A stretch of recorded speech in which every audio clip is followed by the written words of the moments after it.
Classmates, so welcome back to another video, and in this video I will be reviewing the anime called Mayonaka Punch. So for starters, the anime is a very light-hearted comedy, just a little bit of ecchi, but in this day and age is very common, especially in the Yuri kind of shows. So not very impressive. The whole premise of the show is actually very interesting. Vampire starting to make a YouTube channel, and well, that's the thing. But you understand that Mayonaka Punch kind of goes in a different route than I was expecting, and I won't say it's bad, but it was a little bit confusing at first. So I was a little bit of how do I put it? I, I was a little bit taken aback by some episodes, and other episodes didn't click quite well with me. But well, you understand when I explain a little bit of these episodes. But for the brief overview of the show, it is a very simple premise. Like we have Mayonaka, no, we have Masaki. Masaki was part of a YouTube group with her friends. They made a little bit of sketches, and they went out and did a little bit of gags, and they actually got pretty famous. But I think in an incident, Masaki punched one of them. That is the name Mayonaka Punch, and she think, and I think the other two friends like expelled her from their group, and now Masaki wants to take revenge on them by making a bigger and more popular YouTube channel than their old channel that the other girls took over. So there is where Vivi, the vampire girl, comes in. She- Masaki was like trying to make a video in a abandoned hospital, and she comes across Vivi, and I think Vivi really likes her blood because she says that her blood was very sweet. And then I think Masaki runs from Vivi because it's very strange. And in the end, they make a deal, and Masaki will let Vivi suck her blood if they get to 1 million subscribers. So that's the premise of the show. In a nutshell, this is the whole premise. So Masaki goes to like live in their mansion, the vampire mansion, and she does like a little bit of vlog style editings, and which are very funny. And but Masaki doesn't appear on camera. She's like their producer, I think, in kind of sense. So there is very interesting because the vampires take a lot of bit of the show. We have along Vivi, we have another three. We have Ichiko. Ichiko is the youngest, both in appearance and age. So she's very childlike, and but she's a little bit more mature than the others. She cooks and do everything. She cleans the vampire mansion, and she's kind of like a maid and slash child, I think. Fu, Fu is kind of distant and not distant, but I say very timid one. And later on in the series, she becomes a singer and do the BGM and other things. But at first glance, in the first episodes, she just like hangs there and doesn't talk very much and doesn't interact very much with the other peers. Last one we have Tokage. Tokage is just for gags and laughs. She's the sexy Onechan, and she's addicted to pachinko and other things like that. So that is the almost the whole cast of the show that appears. We will have a lot of other characters like Yuki. Yuki is a little bit more strict kind of vampire. She is a little bit older than Vivi, but she had a pass, let's say at this.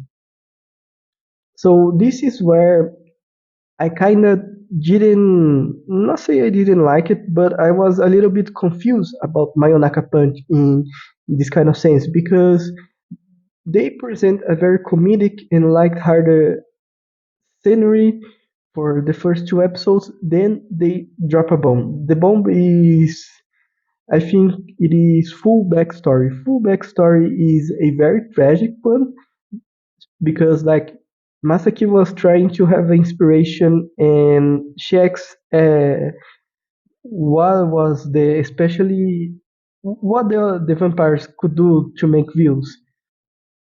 So I think Fu says she was a singer and she could play instruments, but she was very she didn't like to play it where she didn't like to play it on camera or play it at all. That's because in the past, like in the 80s, Fu met an American girl that she was very friendly with. And they bond together because they both played and Fu sings and that kind of thing. But there was a time that they went to a big concert where they were going to play the music, but in the end, in the very last moment, Fu she likes didn't want to go and just abandoned her friend. And I think that is one of the traumas that Fu experienced in the show. So that's why she didn't play instruments again. And thinking about it, it is very sad because later on we discovered that the American girl had cancer and she went to America to try living her dreams. She didn't become famous, but she left one tape left for Fu, and that tape was her trying to become famous. She was singing and doing all of that things, but she didn't live. She died. And Fu, I think the guy that run the bar gave Fu the guitar that her friend played and trying to live up for her dreams to become famous. Who is now going to play instruments again. So it's a very nice characterization in terms of development, but it's like ruined the mood because the other episodes were very funny and very caring, and that that's the thing. We didn't know where the show could go. They could go in a very sad route or in a very light-hearted mood, like an episode later on. I think it was two or one episode later they went to do a survival challenge that the girls were just in bikinis and playing around, fooling around, and they almost died, but it was not. We didn't have this. How do I put it? This thing of sadness in it. Just fooling around, just a comedy show. And the other episode that pulled this kind of hard was, I think, Ichiko's episode was when Ichiko was explaining to her because I think they broke the mansion and the girls were about to get kicked out of the mansion by the mother. The mother is like she takes care of the vampires and doesn't want the vampires to appear in any kind of media because this ruins something like that. But the thing is about about that is there are two things. First, the vampires doesn't need to eat, so their modern doesn't need to eat. But Ichiko always prepares a meal. Every single episode before she always prepares a meal and everybody ate. But when they get very stressed, nobody ate for I think a whole week. And Ichiko kind of gets sad because now we get to her backstory. I think she was in the Edo period, the Edo, not the Edo, the Showa kind of period, World War II, and she was almost starving to death. So I think it was not Vivi, or it was Vivi, but she gave like a little bit of her blood, and she became a vampire. So she becomes a forced vampire and she now lives forever. The only thing that kept her reminded her of her kind of humanity in kind of way was her making dinner, making food for everybody in the mansion. Even though they don't need to eat, they all ate her meal and made Ichiko very happy. So then it was a very nice touch. And if it was not a comedy center show, I would like give it a 10 out of 10 in character development. But then again, it is a comedy show, not a drama show. That's the point that I'm making. Another thing that was kind of sad, kind of comedic, is because Yuki, the whole serious and strict kind of vampire, she becomes a gamer, but she just play old games, so nobody's watching. And they she commit the same mistakes as Vivi, because when Mother, the Supreme Vampire, find out, she almost deleted her channel before they could get to 1 million. There's a lot of things, but she, the Mother didn't do that. She makes a deal that if they do not have, I think, 1 million before 3 months, they were expelled from the mansion and they could not record videos anymore. But there's the thing: Yuki's backstory was comedic. It did not need to be this sad, and I don't know. I think Yuki backstory was made more sense in a thematic kind of way than Ichiko and full backstories. So I think that was one of the mistakes Mayonaka Punch had, because if you look back at what was airing in the season, we have Shikanoko. Shikanoko knew from the very start it is not a story-driven or a drama show. It's just pure. I think I'm not gonna say the R word, but it's just pure brainwash fun.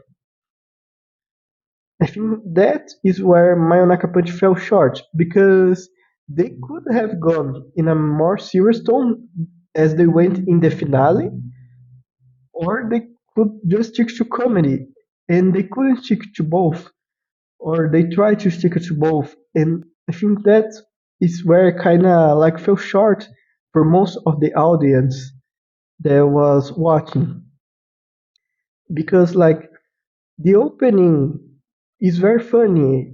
It I'm not gonna say it's catchy as Shikanoko, but it is a very catchy song, and they could have used more of this kind of way to present the show. But I don't know. The show did not fell short in any kind of way, both in animation, themes, gags, jokes. It did not fell short, but the themes went for super super sad to super like comedic and ironic extremely fast from one episode to another. There was no in between of the episodes, and they all are driven a story driven show, but the episodes almost feels like episodic. So we don't know what to expect next. And there's one episode that I didn't like it, not because of the themes, but because it did not make any type of sense. And there was a part of this one episode, I don't remember if it was episode 8, or episode 7, that they went back to Masaki hometown. Alright, you went back there, but for what purpose? It didn't fit in the narrative, and the things that they did there did not improve their goals in the end. I think I think the only episode that improved their goals was when Masaki was trying to edit out most of the things that made the Mayonaka channel very good or very natural in some kind of way. And that was an actually very good message. But that's just my review. So thank you for watching.